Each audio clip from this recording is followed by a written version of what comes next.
Praise the Lord. கர்த்தருடைய பரிசுநாமம் மகிமைப்படுவதாக. பரிசுத்த மத்தேயு எழுதின சுவிசேஷ புத்தகம் 10ஆம் அதிகாரம் முதல் வசனம். Saint Matthew chapter 10:1.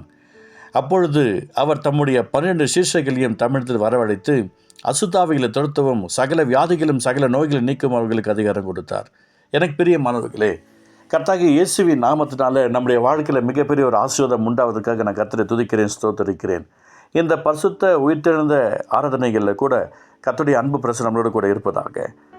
ஆண்டோடைய ஊழியத்தை நிறைவேற்றுவதற்கு நமக்கு அவசியம் வரங்கள் தேவைப்படுகிறது, வல்லமை தேவைப்படுகிறது, அதிகாரம் தேவைப்படுகிறது. தேவனே சில நேரத்தில் நமக்கு அதிகாரம் கொடுக்கிறவராக இருக்கிறார். சில நேரத்தில் மனிதர்களிடத்தில் நமக்கு அதிகாரம் வருகிறது. இன்றைய தினத்தில் ஒரு சின்ன விஷயத்தை செய்வதற்கு கூட எனக்கு அவங்க சொல்லிட்டாங்க தெரியுமா, நான் அப்படி தான் செய்வேன் அப்படின்னு சொல்கிற கூடயும் இருக்காங்க. அவங்களுக்கு சொல்கிற இயேசுவின் நாமத்தினால. ஒரு காலத்தில் நாங்கள் படிச்சுட்டு இருக்கும்போது புக்ஸ் எல்லாம் ரொம்ப கஷ்டமான காலகட்டம், நோட்ஸ் எல்லாம் கஷ்டமான காலகட்டம். எங்கள் ஸ்கூலில் கேஎம் ஜனார்த்தன் தான் ஹெட் மாஸ்டர். அப்போது அந்த டைமிங்கில் பார்த்தீங்கன்னா அமுல்தாஸ் அண்ணன்னு சொல்லிட்டு ஒரு அண்ணன் இருப்பார்.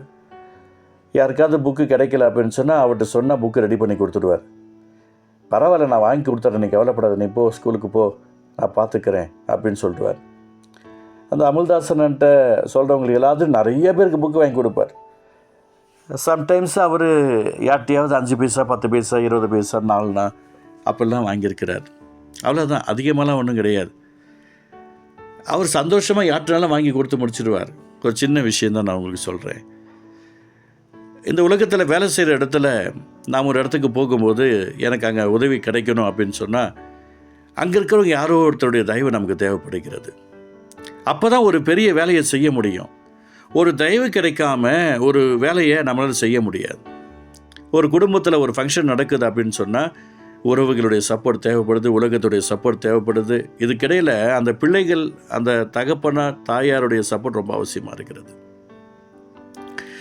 அப்போ இந்த பிசாசை மேற்கொள்ள வேண்டுமானால், இந்த உலகத்தில் அடிமைகளாக இருக்கிற ஜனங்களுடைய கிரியைகளிலிருந்து விடுதலை கொடுக்க வேண்டுமானால் தேவனிடத்திலிருந்து நமக்கு ஒரு அதிகாரம் கொடுக்கப்பட வேண்டும், ஒரு தயவு கிடைக்க வேண்டும். அப்போ தான் நம்முடைய வாழ்க்கையில் மிகப்பெரிய ஒரு அற்புதம் நடக்கும். அதுதான் இந்த இடத்துல பார்க்குறோம். ஏசப்பா தம்முடைய சீஷர்களை தமிழத்தில் வரவழைச்சி அசுத்தாவிகளை துரத்தவும் சகல வியாதிகளும் சகல நோய்கள் நீக்கும் அவர்களுக்கு அதிகாரம் கொடுக்கிறார் என்று சொல்லி பார்க்கிறோம். இது பரிசுத்த மத்தேயு சுவிசேஷ புத்தகத்தில் நம்ம பார்க்கிற ஒரு காரியங்கள். ஆனால் மார்க் 3ஆம் அதிகாரத்தில் இப்படி சொல்லிக்கிறார், அவர் 12 பேரை தெரிந்து கொண்டு அவர்கள் தம்மோடு கூட இருக்கவும் பிரசங்கம் பண்ணி தாம் அவர்களை அனுப்பவும் வியாதிகளை குணமாக்கி பிசாசுகளை துரத்தபடி அவர்களுக்கு அதிகார முடிவுகளாக இருக்கவும் அவர்களை ஏற்படுத்தினான்னு சொல்லி பார்க்கிறோம். இயேசுவி நாமத்தில் நான் சொல்கிறேன், மிகுந்த கவனமாக இருக்க வேண்டும். நிறைய விஷயங்களில் இந்த ஆசுதங்கள் நமக்கு இல்லாமல் போய்விட்டது. அப்போஸ்தலர் 1:8 சொல்கிறாரு, பரிசுத்தவான்கள் வரும்போது எங்களை பலனடைந்த எருசலேம் யூதேயா முழுது சமரியா அவர்களும் பூமியின் கடைசி எனக்கு சாட்சிகளாக இருப்பீங்கன்னு சொல்லியிருக்கிறேன். ஆனால் இந்த பூமியில் வியாதியாய் கிடக்கிற, நோயாய் கிடக்கிற, தடுமாறி கொண்டிருக்கிற எத்தனையோ பேர் இருக்கிறார்கள்.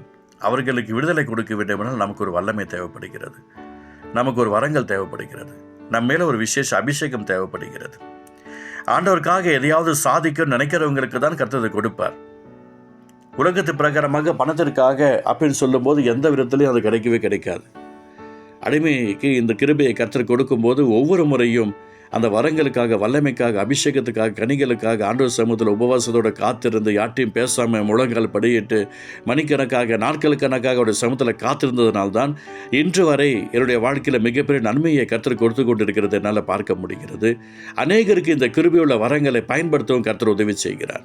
எனக்கு பிரியமானவர்களே, இயேசுவின் நாமத்தில் நான் சொல்லிக்கிறேன், இந்த வரங்களில் விசுவாச வரம் என்று 1 கொரிந்தியர் 12ஆம் அதிகாரத்தில் 9வது வசனம் சொல்லுகிறது, வேறு ஒருவனுக்கு விசுவாசமும் என்று பகிர்ந்து கொடுக்கிறார். அந்த விசுவாச வரம் நமக்குள்ளே கிரியை செய்தால்தான் நாம் மற்றவர்களுக்கு கர்த்தருடைய நாமத்தை மகிமைப்படுத்தும்படியாக இயேசுவும் தெய்வம் என்று சொல்வதற்காகல, இயேசு மட்டும்தான் தெய்வம் என்பதை நிரூபிப்பதற்கு இந்த நாளில் நமக்குடைய வாழ்க்கையில் மிகப்பெரிய ஒரு ஆசிரியமாக இது அமையும். ஏன்னா கேட்கிறவர்கள் யாரும் பெற்றுக்கொள்வார்கள் என்று கர்த்தர் சொல்லுகிறார். எனக்கு பிரியமானவர்களே, இயேசுவின் நாமத்தினால் உங்களுக்கு நான் சொல்லுகிறேன், இந்த வரங்களை ஆசுதமாக மாற்ற ஆண்டவருடைய சமூகத்தில் ஒப்புக் கொடுங்க, பரிசுத்தமாக மாற்றுங்க, ஆண்டவருக்காக பிரயாசப்படுங்க.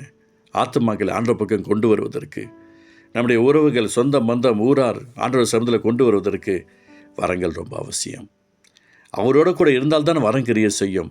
அவரோட கூட இருந்தால்தான் கனிகள் கிரிய செய்யும். கனி கிரிய செய்தால் தான் வரங்களுக்கு மதிப்பு. கனிகள் கிரிய செய்யாத வரங்கள் மதிப்பில்லாதது போய்விடும். எனக்கு பிரியமானவர்களே, இயேசுவின் நாமத்தினால நீங்கள் ஆசுதமாக இருப்பதற்காக நான் சொல்லுகிறேன். அப்பா, உங்களுடைய நாமத்தை மகிமைப்படுத்தும்படியா அதிகாரம் கொடுத்தீரே. இந்த அதிகாரத்தை விரும்புகிறவர்களுக்கு இந்த நாளில் ஒவ்வொருத்தருக்கும் அந்த வரங்களை, வல்லமையை, அபிஷேகத்தை கர்த்தர் ஊற்றுவீராக. இயேசுவின் நாமத்தில் செபிக்கிறோம்ப்பா. இயேசு நல்ல பிதாவே, ஆமென்.